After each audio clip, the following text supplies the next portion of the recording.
We're live and we are back together again. How are you, Veronica?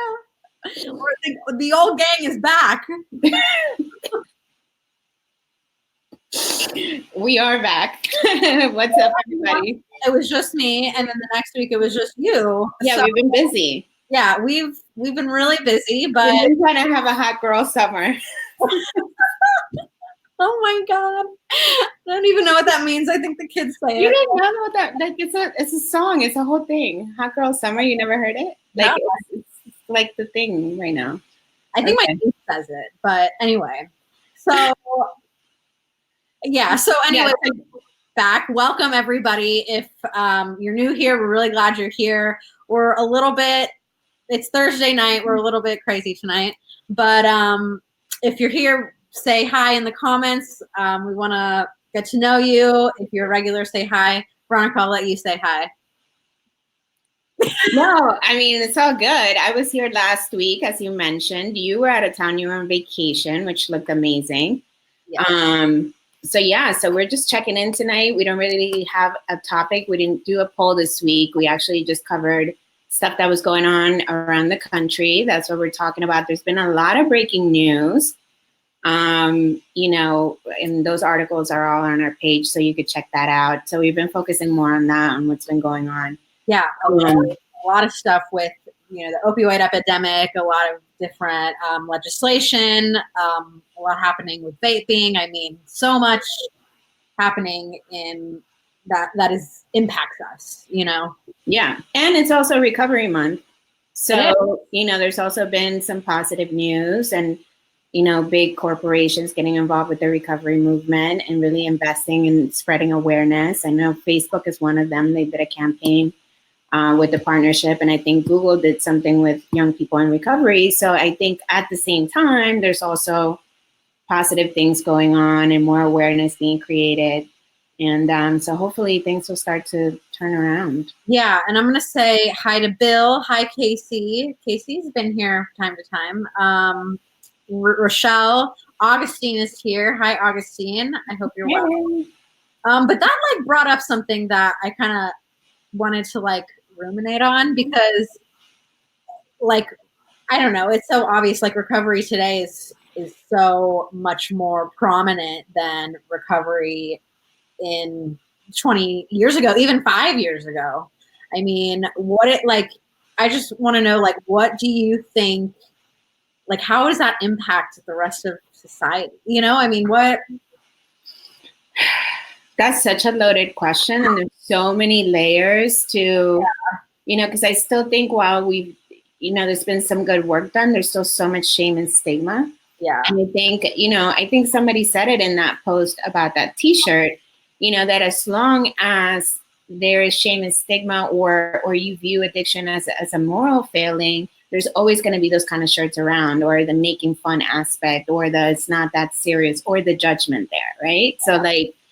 So if I think we still have so much work to do to some degree with like shame and stigma, and more people opening up. I think it has gotten a lot more prominent, of course. And again, now having corporations look at this issue and really support it in a level that's like meaningful, I think that that's important. But I don't know. I feel like so many people have lost loved ones. Like I feel like whatever response we're working on is not happening soon enough, right? Like things are not changing fast enough or keeping up with the things that have already occurred and are occurring. And I think a lot of people still don't have access to treatment and access to support services. And that's a huge issue. So while we spend money on raising awareness, like where is the money for the for the recovery support services? Like, cool, you sent us to detox, you sent us to rehab, but now we have to function in society, and that's where we really need the support. So if everybody had access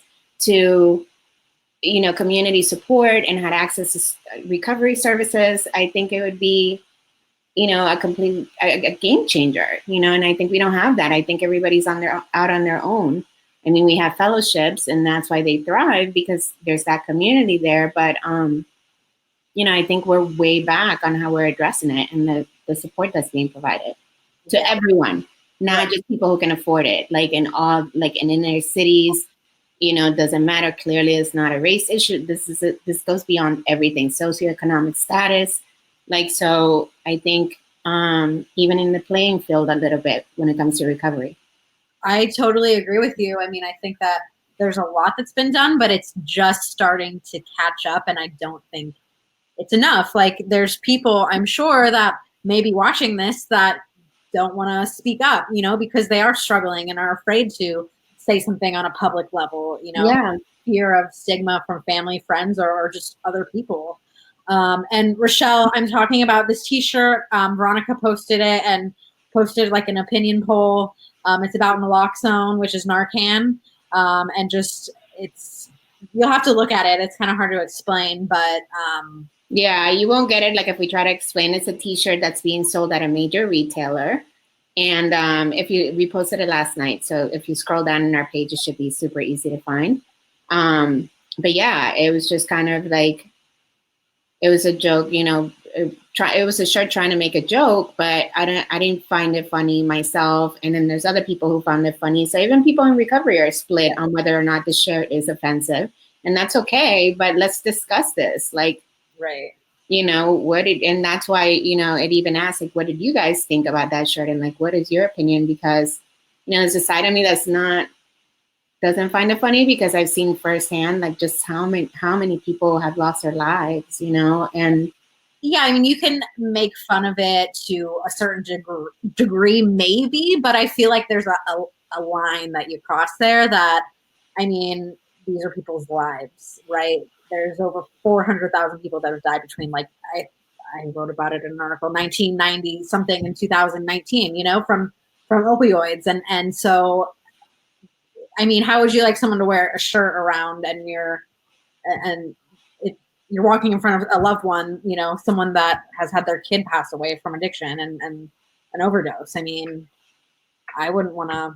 I mean, but that's the thing. It's like the statistics are crazy. It's like one in how many people know somebody who's been, like, affected by this. So, like, I mean, yeah, a lot of people are dealing with this issue and have dealt with this issue. So I think, and again, and it's something we always talk about. It's addiction doesn't just affect the person using, it's also the family members, and they get, they all go through it. Yeah. And I think, like, if you are watching this and I mean, if you need help, like, you can reach out to us. There's so many places that you can reach out to, but I think the first thing that we need to start doing is having this conversation, right? Talking about it and being open about it, because so many people aren't. So, even in the comments, like, be open about it, start having these conversations, because it's so important for, people down the line too, so that we kind of set that standard.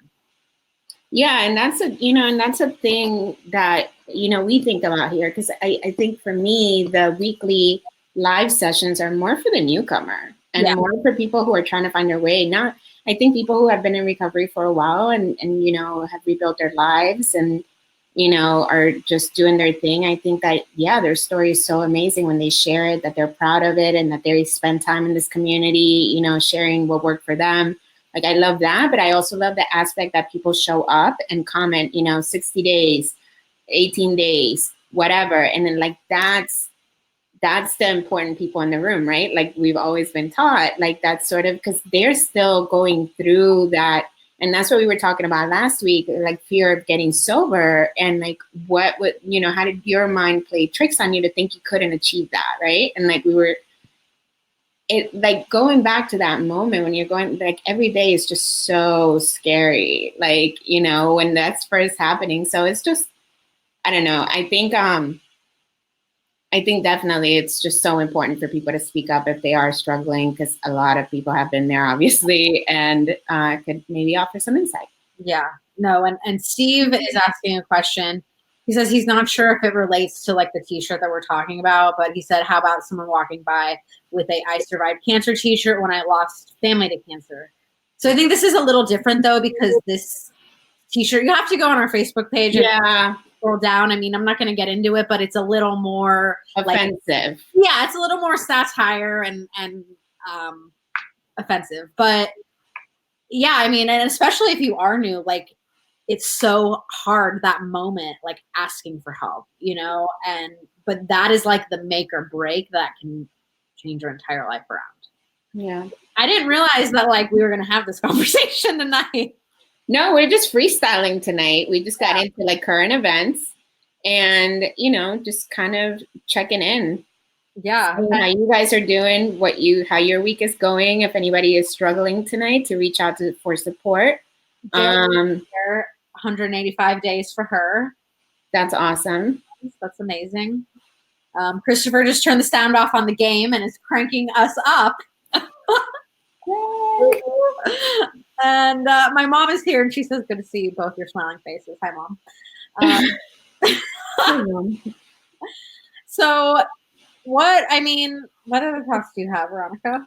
Well, we had that, and then we had the other article about Mac Miller's drug dealer being charged for his overdose. Yeah. And I didn't read the entire article, so you could probably speak to the details better than I can. So what's the deal with that? I mean, so basically the moral of the story is, or the brief synopsis is, they tracked down the person that sold him the opioids and the benzos that ended his life.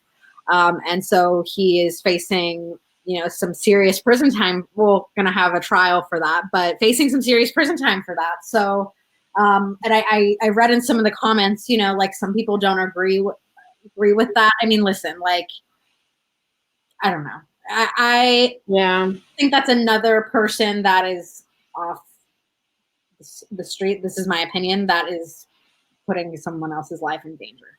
So I disagree. Like, I don't think, I mean, so, and I don't mean to be so like, I just feel like it's more drug war stuff, you know, like let's just arrest our way out of the problem, when it's like those resources could be used to, again, get people more treatment, you know, could get access to recovery support services. You know, so I think at a core level, like, are we just criminalizing, you know, the stuff around it? Let's just, you know, go after the bad guy and not address the fact that we have a bigger issue here. And the fact that people don't have, jail is treatment for a lot of the population. Sure.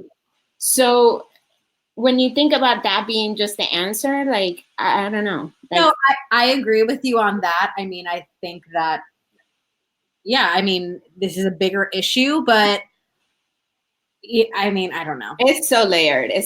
We're definitely not going to solve it. Like, no.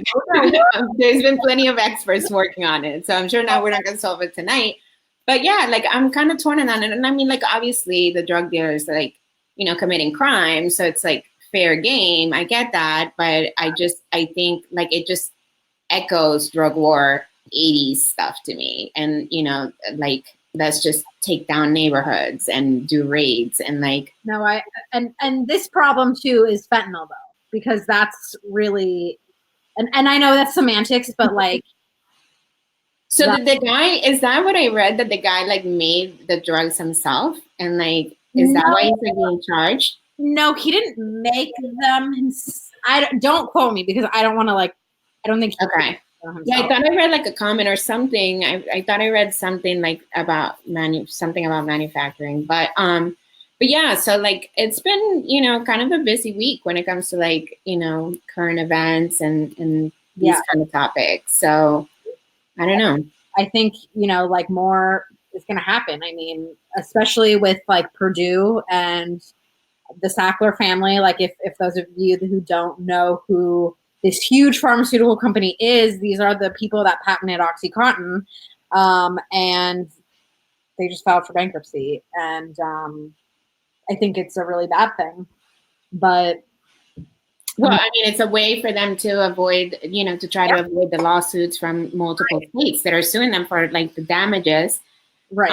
And again, the reason why, you know, they've been, you know, pretty much in court for a while now with different states is because their advertising was misleading to doctors. It's been proven in court that they were just basically saying this stuff is not addictive when they were going out, sending out their marketers to get doctors to prescribe this. So, and we all know what happened. But yeah, that's why, that name is in the news, that pharmaceutical company, and it's a saga. It's just really, like, seeing this unfold has been a little gnarly too.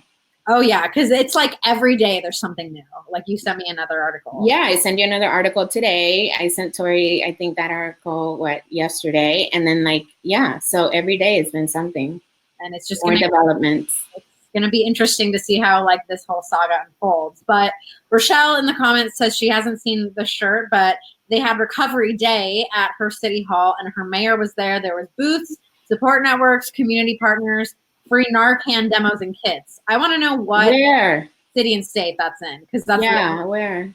That's awesome. I wish we had. I mean, maybe I wish we had something like that around here. Kim has 17 months. Congratulations. Congrats. And then Debbie says, I think she said something about asking for help even if you have some time under you. Yes. Yes. Hello. The people who have like some time and are struggling, to maintain that time. That's also a thing, so it's not just newcomer who struggles, but then, people who've been in recovery for a while struggle and, may feel, again, some sort of stigma too, or pressure to be honest about their struggles because they're being looked at in a certain way because of their recovery, or like, oh, if I admit, whatever, I'm going to have to admit to everyone that I'm accountable to that this has been going on, and that could be your friends in the fellowship or whatever, and it's a lot to face, I mean, some of the people that are, super, I don't want to, super sober or whatever in my life, like are super valuable to me, are some of the people that are like the most messy, I mean, and I don't want to say it. Yeah, you just diss your whole crew. What? I said, did you just diss your whole crew? Kidding. Just kidding. Yeah, but like really, like it. Yeah, vulnerable and like show this side of themselves, because I don't, like someone that has it all together and like is perfect. Like I'm that person. Yeah, together, totally. And Bill says a friend of his just died of alcohol and fentanyl. I'm so sorry. Sorry to hear that. Yeah, that's really hard. And Lisa says, so if we know a person, we can speak up and reach out to them slowly, carefully, softly, and caringly. Yes, Lisa, there's a bunch of like articles that we have too. I know I wrote one maybe 6 months ago, but like how to talk to someone who is struggling, because it can be really nerve-wracking for us, and like if we know someone that's struggling and are trying to help them, it can be really nerve-wracking and like hard to know what to say and how to say it.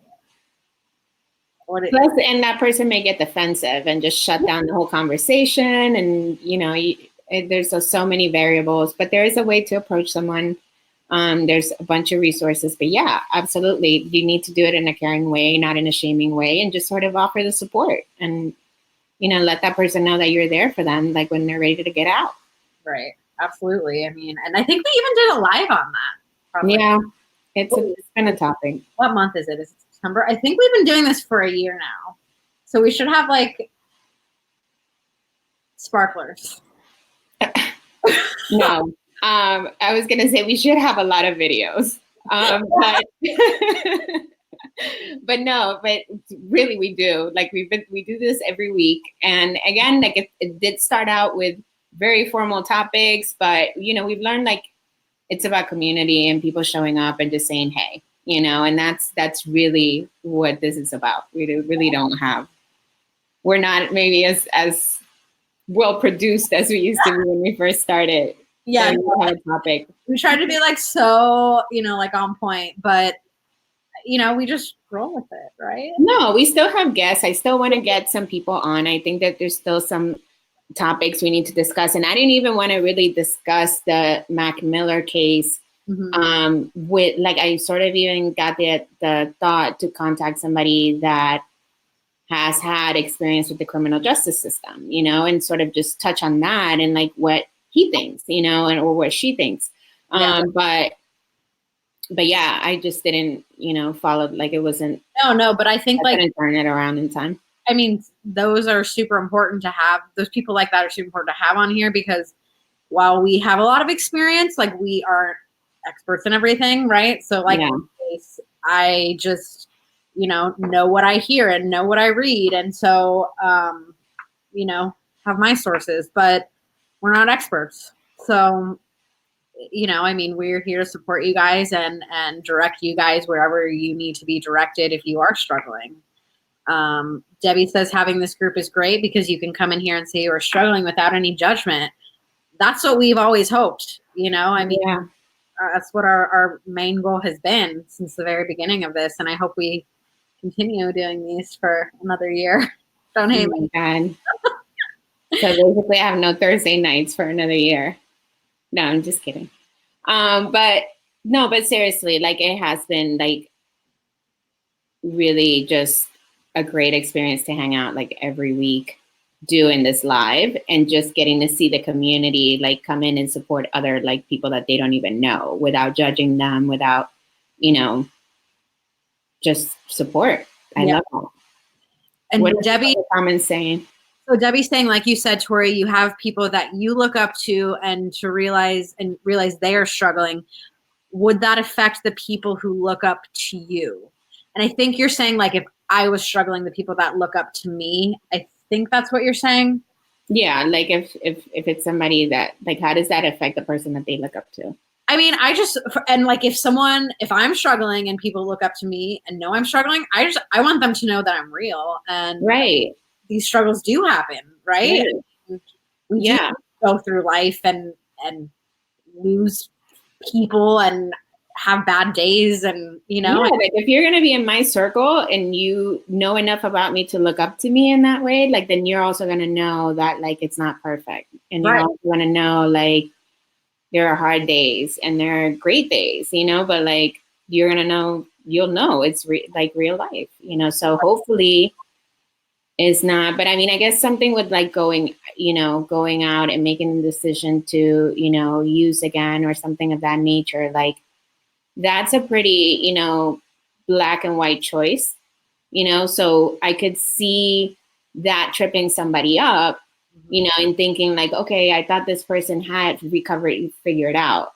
Right. And they like, what would maybe appear to that person out of nowhere, they like went back to that behavior. Like, I don't understand that. So I do think if it were to affect somebody, it would be like that kind of like, I don't get why this person chose to do that, or like why I didn't see it coming. I've had that experience before. So like I had a friend and I had been sober for a couple of years, left, moved out of the state, relapsed. She saw me drinking and it really like made me feel that much more guilty. But now, I've made amends to her and I've done what I needed to do. And fortunately, like she didn't relapse or nothing happened, and I don't have that power to make her relapse, but I mean, she just learned from my actions. Right. So, let's see. Arsenio says, sometimes for me to make it easier to have a conversation with somebody who is struggling, he puts himself back at the beginning of his struggles, try to show them similarities. Yeah. I mean, that's what helps me. Yeah. And it's like, and, there's a lot of quotes and saying about, keeping it green and like remembering like how horrible things were, or like how you don't want to go back to feeling how you used to feel. Right. Yeah. I mean, getting down on remembering how it was. Yeah, that always helps. And a really good way to do that is to help the newcomer, right? Like, or anybody who's struggling. Right. So anyway, I think that means we're going to have a guest on here at some point. And that, besides me and you. No, and seriously, if there are any topics you guys want to discuss, if you want us to bring in any specific guests, I also wanted to, I had other ideas for, guests we could have and speakers and start inviting people back. But again, we've just sort of been hanging out, checking in with you guys, seeing how everybody is doing. And then, maybe when the fall starts, we'll bring back guests. Maybe we'll do seasons. We'll do a fall season and then we'll do a spring season kind of thing with guests. Right? Yeah. Okay, so we'll do that. So we'll get something set up for the fall. So if you guys have any topics, any experts that you want to see on the show, whether it's whatever, just let us know. We know a couple of people. There's a comment that just came in that it's like, I want to address. So Jimmy says he's been clean for several years, but someone confronted him on using the word clean because it was implying he was dirty before, and that has negative connotations. I use the word clean because I recovered from stimulant use. Alcohol was never an issue for him, and therefore I never really related to the word sober. We did a live on language maybe 6 months ago. Probably less, yeah. But yeah, we just did one not that long ago about language. I mean, language is really tricky. I think that's another, when we talk about the layers of addiction and recovery, that's another thing that, we're kind of arm wrestling with at the same time too, because there's been new language established to try to destigmatize addiction.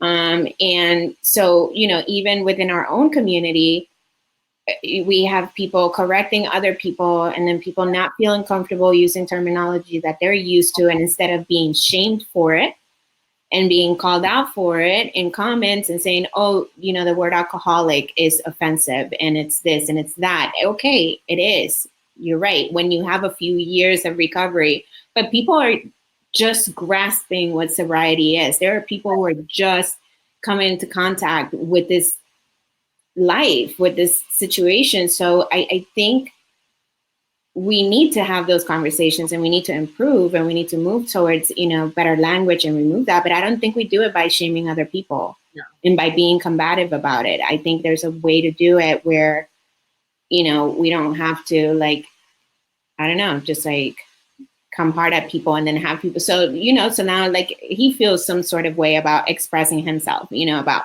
what it's been like for him. And I feel like that's nobody's listen, if this is what I call what I have, that's your choice. And you shouldn't be shamed for that because if you're not in public office or have some sort of code of conduct you have to follow or whatever, I think you should be able to express, or refer to your recovery, however you want to call it. Right. If it's now, if you're calling somebody else something, then that, that might be something else, but I don't know. I totally agree with you. I mean, and there's an article on that too. I mean, literally. I mean, we really have touched on every topic. That's why we want feedback from you guys and want to talk about things that interest you, because we can talk all day, as you can see. Yeah, we can. So Brittany says, hey, Sober Nation, quick check-in. 105 days sober off meth, and she feels grateful and so much happier than she was when she was using. We're so glad you're here. And congrats, girl. Someone asked, are you not going to be on anymore? Steve, we're here every week, 9 p.m. Eastern time, usually, or a little after. And we hope to see you next week. So, hi, Lisa. She says she's here. Jimmy is asking, what is a more appropriate word for clean then? Isn't it recovery? Isn't it yeah, personal recovery. I don't have the language guide in front of me right now, but we have an article on it, and there's a bunch of lives on it who it does a lot of harm reduction stuff. We probably have videos on it too. Yeah. Even in our video section, we probably have something with language in the title that should lead you right into that conversation. And I think there's also resources in the comments section of that video with either links to articles or to guides or even to images that have positive words, negative words kind of breakdown. So we've covered the topic at length, and I'm so sorry that the answer is escaping me right now, and I don't want to give you the wrong word. Person in recovery. Yeah, people use person in long-term recovery for a long time, and it's just people in recovery for whatever time. Online is called What We're Doing About the Language of Addiction. What? The article that's on SoberNation.com is called What We're Doing About the Language of Addiction. Oh, awesome. Can you just drop it in the comments if you have it handy? Yeah. Thank you.